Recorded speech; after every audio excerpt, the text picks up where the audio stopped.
चला विचारा.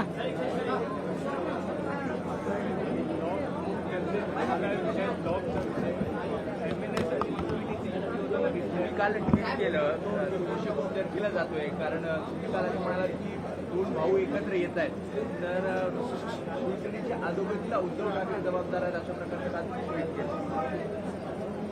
माझा कालच्या ट्विटचा असा विषय होता की राज ठाकरे हे शिवसेनेतून बाहेर पडायला कारणीभूत उद्धव ठाकरे आहेत. पक्षात असताना शिवसेनेत असताना त्यांनी एवढं छळलं आहे राजजी ठाकरे यांना आणि म्हणूनच राज ठाकरेंनी शिवसेना सोडली. ती सोडताना मी होतो त्यांच्यासोबत. ते एवढे व्यथित झाले होते, त्यांना सोडायची इच्छा नव्हती पण प्रवृत्त केलं. तेच उद्धव ठाकरे आता स्वागताला तयार आहेत. या या एकत्र दोन भाऊ.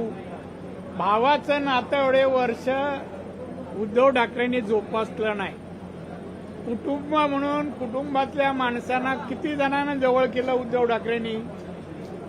त्यामुळे उद्धव ठाकरे हे आता जे दोन भाऊ एकत्र येतात यावं. भाव एकत्र कुटुंबाबद्दल मला काय म्हणायचं नाही, पण याला बाहेर जायला प्रवृत्तच केलं उद्धव ठाकरेंनी.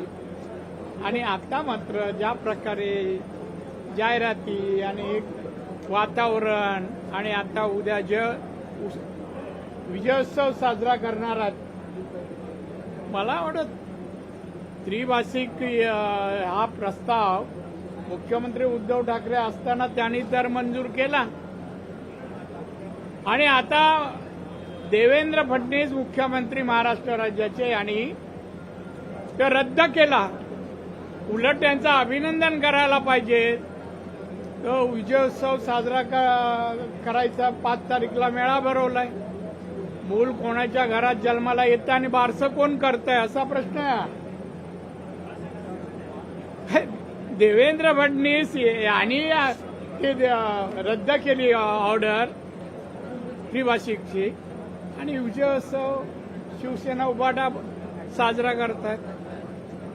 स्वतःत कर्तृत्व नाही आणि त्याच्यामुळे त्यांना नको त्या विषयामध्ये नको त्याला श्रेय घेण्याचा हा प्रयत्न आहे.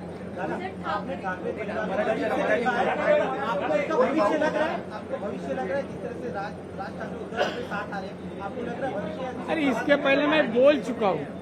क्या भविष्य?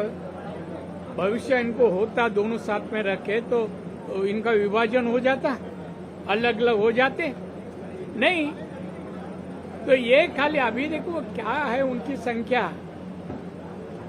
सत्तारूढ़ पार्टी की संख्या कितने है? 235.